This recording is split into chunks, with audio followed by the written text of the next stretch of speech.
حضور سے جوجنا، غوث الاعظم الشیخ سیدنا عبد القادر جیلانی بغدادی رضی اللہ تعالی عنہ۔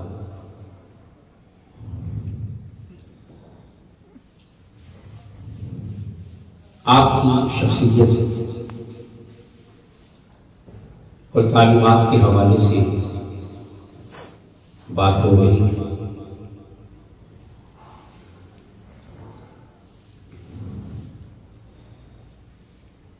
کہ جس طرح اللہ پاک نے حضور صلی اللہ علیہ وسلم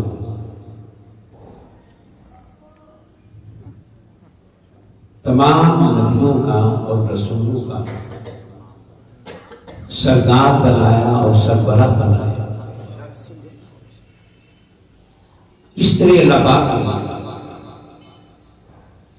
قیامت تک آنے والے تمام اولیاء کا سربراہ حضرت سیدنا غوث اعظم رضی اللہ تعالی عنہ کو بنایا۔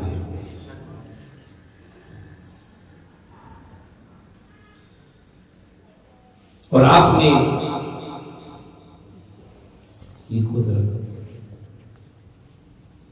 اعلان فرمایا کہ قدمی حاضری علی رقبت کل ولی اللہ، اعلان ہوا کہ میرا یہ قدم اللہ کے تمام ولیوں کی گردنوں پر ہے۔ یہ میں نے عرض کیا تھا کہ سربراہ کے بغیر کوئی ادارہ ولی نہیں چلتا، اور کسی ادارے کو چلانے کے لیے، نظم قائم رکھنے کے لیے سربراہ کا ہونا، اس کی مثال نماز ہے۔ اب ایک طرف حضور نے ارشاد فرمایا کہ آپس میں امتیاز پیدا نہیں کرو، آپس میں برابری رکھو، مساوات رکھو، آپس میں کسی قسم کا فرق، اس سے نفاق پیدا ہوتا ہے۔ کیا؟ تو کسی کو ممتاز کریں گے، منفرد کریں گے تو اس سے کیا پیدا ہوگا؟ لیکن آپ نماز میں دیکھتے ہیں کہ نماز کے اندر ایک شخص کو آپ آگے کریں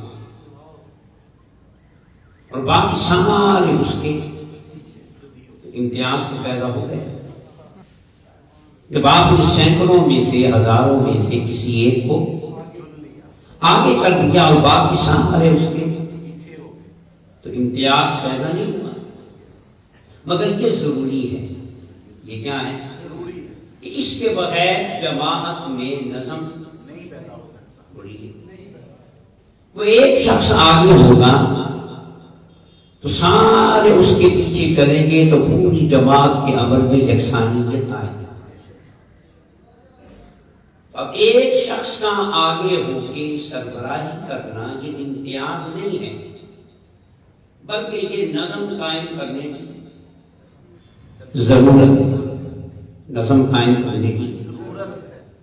اب تک غوث پاک رضی اللہ تعالیٰ عنہ نے کی اعلان کیا کہ میرا یہ قدم اللہ کے تمام ولیوں کی گردنوں پہ ہے، کیونکہ امتیاز نہیں تھا، یہ خود نمائی نہیں تھی اور خود غرضی نہیں تھی، خود ستائی نہیں تھی، اپنے آپ کی تعریف کرنا نہیں تھا، بلکہ یہ نظم قائم کرنے کے لیے سربراہی کا اعلان ہو رہا تھا، اور یہ اللہ کی طرف سے تھا۔ تو نظم قائم کرنے کے لیے سربراہ کا ہونا، اس کا نمایاں ہونا ضروری ہے، یہ ضرورت ہے۔ حضور غوث پاک رضی اللہ تعالیٰ عنہ نے جب یہ اعلان کیا تو خواجہ غریب نواز رحمۃ اللہ تعالیٰ علیہ بر صغیر میں موجود تھے۔ حضرت خواجہ معین الدین چشتی البیلی رحمۃ اللہ تعالیٰ علیہ، آپ تک یہ پیغام پہنچا، بغداد سے غوث اعظم کا یہ پیغام خواجہ غریب نواز تک پہنچا تو خواجہ غریب نواز کیونکہ وہ بھی درویش تھے نا، کیا تھے؟ ڈرے مولوی یا عالم بولی میرا مولوی ہوتا تو کہتا بھائی تو کون ہوتا ہے، میں خود اپنی جگہ پہ پڑا ہوں، مگر وہ کیا تھے؟ درویش تھے، اللہ کے ولی تھے۔ تو خواجہ نے اس پیغام کو سن کے فوراً جواب دیا کہ بل علی رأسی و عینی، اے عبد القادر جیلانی آپ کا قدم صرف میرے کندھوں پہ ہی نہیں، میرے سر پہ بھی ہے اور میری آنکھوں پہ۔ ادھر سے اعلان ہوا، ادھر سے جواب ملا، اور کتنا خوبصورت جواب تھا کہ آپ کا قدم صرف میرے کندھوں پہ ہی نہیں، میرے آپ بھی کہہ دیں میرے سر پہ بھی ہے اور میری آنکھوں پہ بھی ہے۔ اس میں عاجزی ہے، اس جواب میں کیا ہے؟ عاجزی ہے، انکساری ہے، اور جس کو اللہ نے بڑا بنایا ہے اسے بڑا مانا ہے۔ یہ بڑی بات ہوتی ہے، جس کو اللہ بڑا بنائے اس کو بڑا ماننا، یہ عبادت سے بھی افضل، یاد رکھیں یہ عبادت سے بھی افضل۔ اس چیز کو ذہن میں رکھیں، جس کو اللہ اس کی بڑائی کو مان لینا، سر تسلیم خم کر لینا، کہ سجدہ کرنے سے بھی شیطان کے پاس عبادت تھی، مگر جس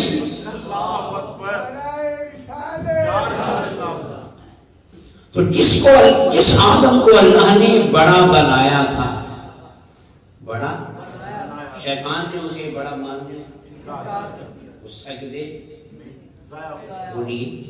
عبادت میں سب کچھ ضائع ہو گیا۔ تو یاد رکھیں جو بڑا ہوتا ہے وہ خود بڑا نہیں ہوتا، اس میں صلاحیت کون دیتا ہے، قابلیت کون دیتا ہے، اس کی ساری خوبیوں کا خالق کون ہے؟ بولیے، اگر عقائد جہاں سب سے بڑے ہیں تو خود تو نہیں ہوتے، کسی نے بڑا بنایا، اور کس نے بنایا؟ بولیے، اس لیے جو حدیث پاک ہے کہ آقا فرماتے ہیں کہ رشتہ داروں کے ساتھ حسن سلوک کرنے سے عمر بھی بڑھتی ہے اور رزق بھی بڑھتا ہے۔ اب رشتہ دار پہلے ہیں اور دوست، کیونکہ دوست بناتے ہیں ہم اپنی مرضی سے، کیوں بھائی؟ اور رشتہ دار بناتا ہے ہمارا کوئی چچا ہے، ماما ہے، بھائی ہے، بہن ہے، خالہ ہے، تو ہم نے خود بنا اپنی مرضی سے ان کا انتخاب کیا نہیں، وہ اچھے ہیں، برے ہیں، اعلیٰ ہیں، ادنا ہیں، کس نے بنائے؟ تو ان کا حق پہلے، ان کا حق پہلے۔ تو یہ بات ذہن میں رکھیں کہ جس کو اللہ بڑا بنائے اس کی بڑائی کو ماننا، اس کی بڑائی کو ماننا۔ اب اگر میں کہوں تو کہ یہ سنت مصطفیٰ ہے تو یہ غلط نہیں ہے، یہ سنت حضور سے مخلوق میں حضور سے بڑا تو کوئی نہیں ہے نا، بولے میرا ذرا بیٹھا تھا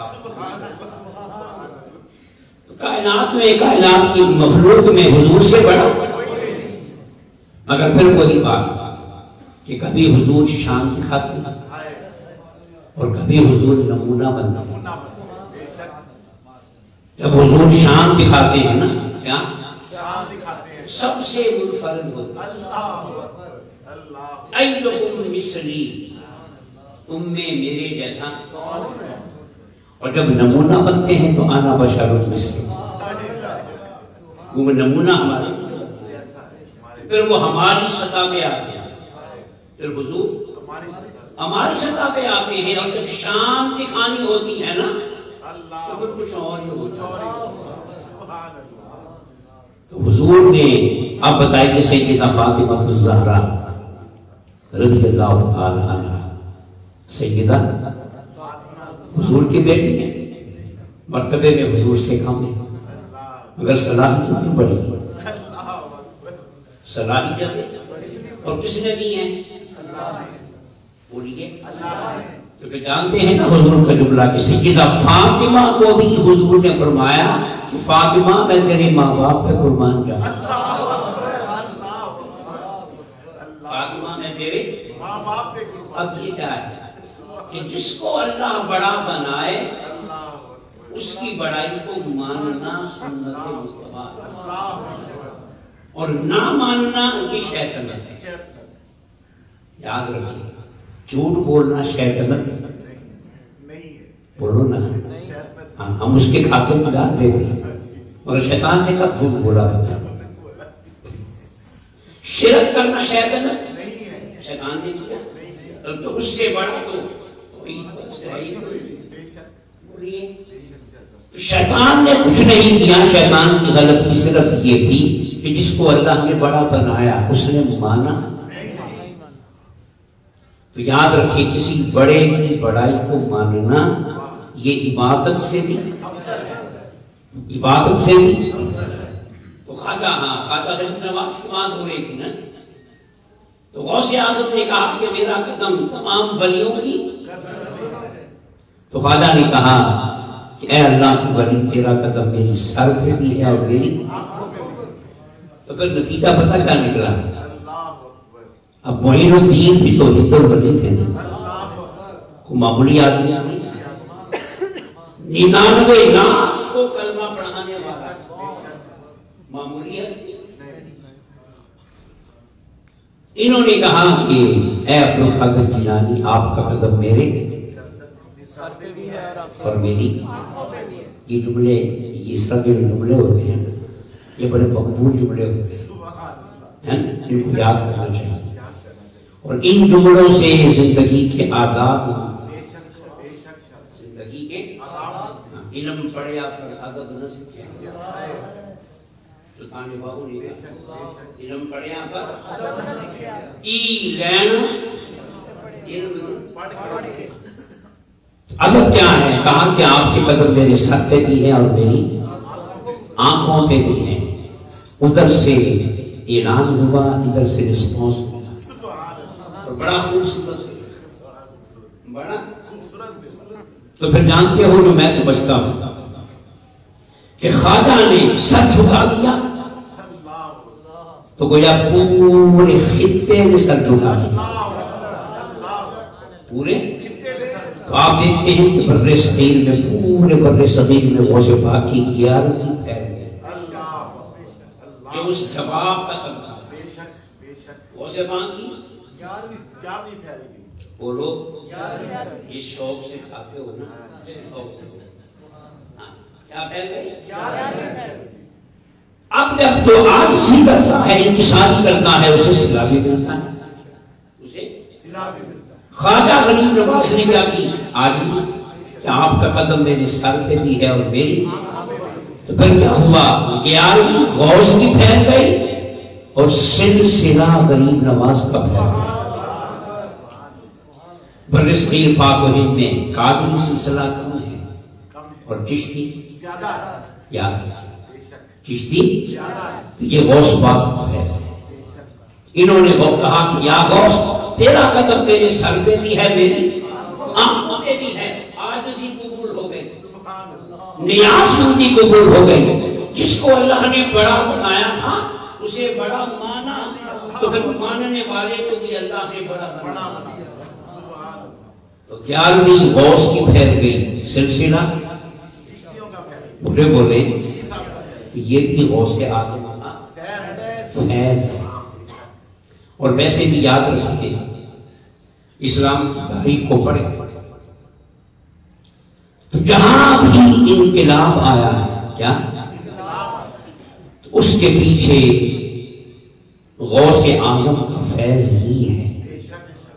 غوث اعظم کا خود قائد اعظم محمد علی جناح رحمۃ اللہ تعالی علیہ، انہوں نے فرمایا، ان کا بیان ہے کہ ہمارے آباء و اجداد کو مسلمان کرنے والے، ہمارے مسلمان کرنے والے وہ غوث اعظم کے صاحبزادے حضرت سید عبدالرزاق قادری۔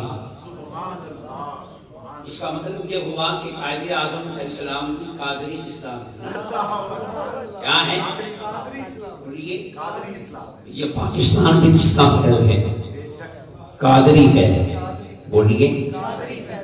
اور حقیقت یہ ہے کہ پوری دنیا میں خود عراق میں اتنی گیارہویں نہیں ہوتی کہ جتنی گیارہویں یہ پھر غوث اعظم کا فیض ہوا کہ نہ ہوا؟ یہ جو گجر بستی ہے، ہمارے ایک دوست نے بتایا کہ وہاں پہ ایک عیسائی عامل ہے، عیسائی عامل تعویذ رکھنے والا، تو وہ بھی ہر مہینے غوث اعظم کی 11ویں کی دیگ پکاتا ہے کون؟ بولیے۔ اور کس کی دیگ پکانا ہے؟ غوث اعظم میں تو کچھ ملتا ہوگا تو بولیں، اور جو پکاتا جائے گا تو انشاءاللہ فیض کھلے گا تو کلمہ بھی نصیب ہو جائے گا۔ اس لیے ولیوں کی صحبت کبھی ضائع نہیں جاتی، ولیوں کی صحبت کبھی ضائع نہیں جاتی۔ غوث پاک کی بارگاہ میں ایک شخص آیا، یہ بزرگوں سے واقعہ سنا ہوا ہے، کسی کتاب میں نہیں پڑھا مگر کتاب میں تو بزرگ لکھتے ہیں نا، وہ کون سا فرشتہ؟ کتابیں بھی بزرگ لکھتے ہیں، علماء لکھتے ہیں، تو علماء سے سنا ہے، اساتذہ سے سنا ہے کہ غوث پاک کی بارگاہ میں ایک شخص آیا، اس نے کہا کہ میں نے خواب میں اپنے بھائی کو دیکھا ہے، اپنے وہ عذاب میں جل رہا تھا، تو آپ کچھ کریں۔ تو غوث اعظم نے دعا کرنے سے پہلے 2 سوال کیے۔ وہ 2 سوال نہیں تھے، وہ 2 پیغام تھے۔ پہلا سوال کیا کیا؟ غوث پاک نے پوچھا کہ تیرا بھائی جو مر گیا ہے، عذاب میں ہے، تو تیرا وہ بھائی کبھی میری محفل میں نہیں آیا تھا؟ میری 70 ہزار ایک محفل میں جمع ہوتے ہیں، تیرا بھائی کبھی نہیں آیا؟ اب یہ سوال کیوں کیا؟ اس میں پیغام کیا تھا؟ اگر وہ غوث کی محفل میں ایک دفعہ بھی آیا ہوتا تو آج موج کر رہا ہوتا، آج اس کی یہ حالت۔ اس نے کہا کہ حضور بڑا سست تھا، غافل تھا، بس بے وقوف تھا، کبھی آپ کی محفل میں۔ غوث نے دوسرا سوال کیا اور پیغام دیا۔ غوث نے پوچھا چلو ٹھیک ہے، ہماری محفل میں کبھی نہیں آیا تو کبھی اس نے ہماری لنگر کا نوالا بھی نہیں کھایا؟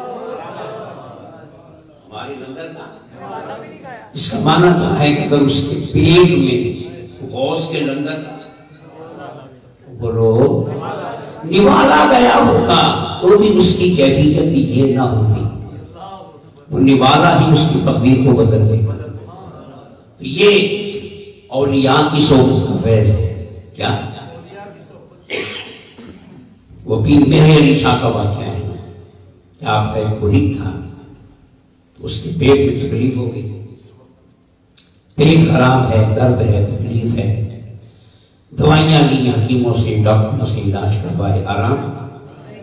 جب ہر طرف سے مایوس ہو گیا نا تو پھر پیر مہر علی شاہ کے پاس آئے کہ حضور مایوس ہو گیا ہوں سب سے، اب آپ کے پاس آیا ہوں، کچھ کریں۔ اب پیر مہر علی نے کیا فرمایا؟ درد کہاں ہے؟ خراب کیا ہے؟ پیسا فرماتے ہیں چپ کر کے جہاں لنگر دی دال کھا، لنگر دی، جس کا پیٹ خراب ہو اسے دال کھلائی جاتی ہے، پھر اس طرح جاتا ہے۔ پیسا کیا فرماتے ہیں؟ دال کھا، صرف دال نہیں، لنگر کی، صرف دال اور شے، لنگر کی دال اور شے ہے، بس وہ بھی مرید صادق تھا۔ اس نے آگے سے یہ پوچھا کہ حضور پیٹ سے پہلے خراب ہے، اب میں دال کھاؤں؟ نہیں، یہ یقین ہونا چاہیے۔ کیا ہونا چاہیے؟ مرید چپ کر کے گیا اور لنگر کی دال کھائی اور دال پیٹ میں گئی اور تکلیف دور۔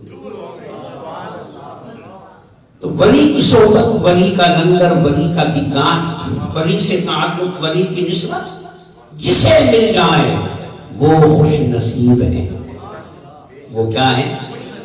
بولیے۔ اور مولا کو یہ نسبت بڑی پسند ہے۔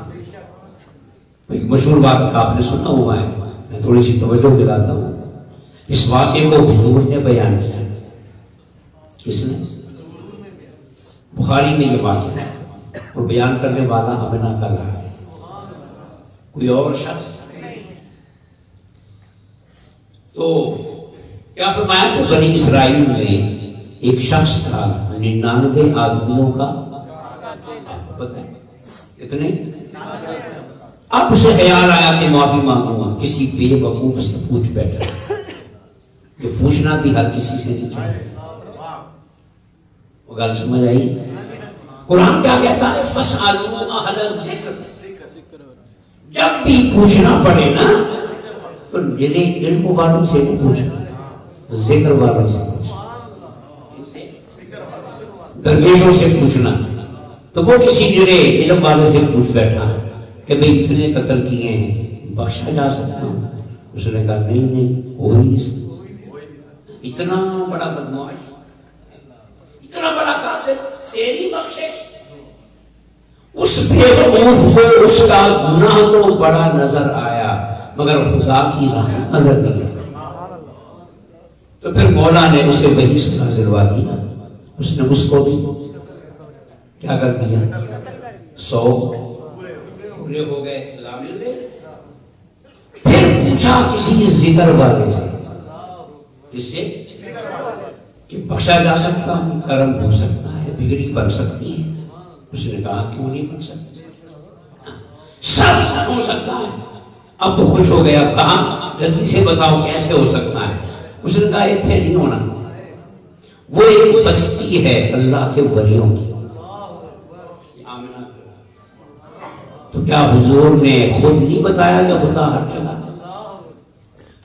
بات کو سمجھے، بولیے، کیا حضور نے خود نہیں کہا کہ اب نماز صرف مسجد میں نہیں ہوگی بلکہ ساری زمین کو اللہ نے میرے لیے مسجد بنا دیا ہے، جہاں سجدہ کرو ہو جائے گا؟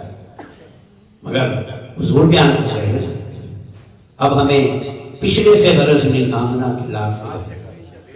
اس نے کہا کہ وہ ایک بستی ہے اللہ کے ولیوں کی، وہاں پہ جا کر موت ہوا۔ وہ چل پڑا، رستے میں موت آ گئی۔ ابھی وہاں پہنچا، توبہ، کسی سے سفارش، رستے میں موت آ گئی۔ جو بات سمجھنے والی ہے، اس کی روح کو لینے فرشتے جہنم کے بھی آ گئے۔ جہنمیوں نے کہا کہ بھئی یہ 100 آدمیوں کا قاتل ہے، ہمارا تو آنا بنتا ہے، تم کس خوشی میں آئے؟ تو جنتیوں نے کہا کہ 100 آدمیوں کا قاتل تھا مگر توبہ کی نیت سے تو جا رہا تھا، توبہ کی نیت سے جا رہا تھا، تو نیت کر لی تھی۔ جب بندہ نیت کر لے تو ثواب شروع ہو جاتا ہے۔ یہ ضابطہ کس نے بنایا؟ اس لیے ہم اس کو لینے آئے ہیں۔ انہوں نے کہا نہیں، توبہ ابھی کی نہیں، جھگڑا ہو گیا۔ مولا نے پوچھا، سارا معاملہ سامنے رکھ دیا۔ اب تو بات سمجھنے والی ہے، جس نیت کو دیکھ کر اس کی روح کو لینے کون آئے تھے؟ کون سے؟ بولے نا۔ تو پھر مولا کہتا کہ ہاں کہ میرا ہی ایسے نہیں کیا۔ یہ بات سمجھنے والی ہے، اس کی بخشش کے لیے نیت کا بہانہ تھا مگر مولا نے بھی لمبا کام ڈال دیا۔ مولا نے کہا اچھا اس کا فیصلہ یوں کرو، یہاں سے ناپو گھر کتنا ہے ولیوں کے بستے۔ اب یہ کام مولا کیوں کروا رہا ہے اور مولا کا نمائندہ آمنہ کا حال بیان کیوں کر رہا ہے؟ اس پہ غور۔ فرشتے ناپنا شروع ہو گئے، گھر کے قریب تھا، ولیوں کی بستی سے دور تھا۔ اب فرشتوں کو بھی خبر نہیں ہوا کہ ناپ کر رہے ہیں، تو مولا نے ادھر والی زمین سے کہاں سپڑ ادھر والی، اب کچھ بات سمجھ میں آ گئی؟ ادھر والی زمین سے کہاں سپڑ گئی، فرشتوں کو بھی خبر۔ یہ ولیوں کا فیض ہے. ایسا کرم ہوتا ہے کہ اس کی خبر فرشتوں کو بھی. اب جب اس کو فرشتوں نے اپنی رپورٹ پیش کی نا کہ مولا یہ اپنے گھر کے مقابلے میں ولیوں کی بستی کے صرف ایک بالشت کریں گے، صرف. تو مولا نے کہا چلو جتنا بھی ہے پر قریب تو ہے، جتنا بھی ہے. تو ولیوں کے بستی کے قریب ہونے کے صدقے میں میں نے اس کو معاف. نعرہ تکبیر، نعرہ رسالت، نعرہ حیدری، سیدی مرشدی. نیت کام آئی کہ نسبت کام آئی؟ بولیں. ولیوں کی نسبت و قربت کام آئی. حضور نے اس واقعے کو بیان کر کے ہمیں کیا سمجھا ہے کہ وہ تو ابھی جا رہا تھا نا اور پہنچا نہیں تھا. تمہیں تو کئی ولیوں کی صحبتیں ملیں گی، میرے فیض سے کئی ولی بنیں گے.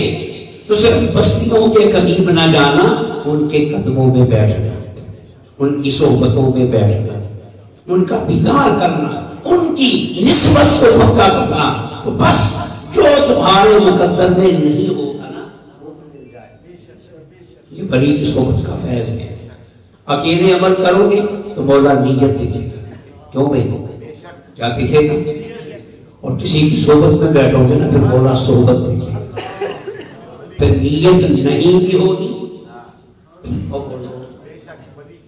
جو حضرت بستامی فاحشہ عورت کو نماز پڑھاتے ہیں، کس کو؟ کیا اس فاحشہ کی نیت تھی کہ میں توبہ کر لوں؟ اس نے تو ایک رات کی فیس بھی تھی نا، ایک رات کی تو فیس پوری کر رہی تھی کہ میں نے پیسے لیے ہیں، میں نے بابا کی بات مانی ہے، بابا کو بھی کروا لوں. تو وہ تو پیسے پورے کر رہی تھی، اس کی نیت مگر ولی کی صحبت میں تھی. ایک سجدے سے پہلے فاحشہ تھی اور ایک سجدے کے بعد ولیہ بن گئی. کیا کام آئی؟ نیت اس نے کی نہیں، کام کیا آئی؟ نسبت کمائی، صحبت کمائی. یک زمانہ صحبت با اولیاء بہتر از صد سال طاعت بے ریا. کسی باغ جا کے بیٹھو گے نا تو کسی مالی نے پتہ نہیں کب درخت لگایا، کتنا پانی دیا، کتنا اس کو پالا، کتنی اس کی عمر گزر گئی. مگر جب آپ باغ میں جائیں گے نا آپ کو تو پکا پکا ہے پھل ملے گا نا. کیوں بھائی؟ آپ کو کسی بھی جانے کی ضرورت، نہ پانی لگایا نہ عمر گزاری، پکا پکایا. تو ولی کی بارگاہ میں جاؤ گے نا تو ولی کی بارگاہ بھی روحانی باغ ہوتا ہے، روحانی باغ ہوتا ہے. محنت ایک شخص کی ہوتی ہے اور بیڑا تینوں کا تک جاتا ہے. اس لیے غوث پاک رضی اللہ تعالیٰ انہوں نے پوچھا تھا کہ کبھی ہماری محفل میں نہیں آئے. اس لیے ولیوں کی صحبتوں کو اختیار کرنا چاہیے. اللہ پاک ہمیں اپنے پیاروں سے پیار کرنے کی توفیق عطا فرمائے. یہ تھوڑا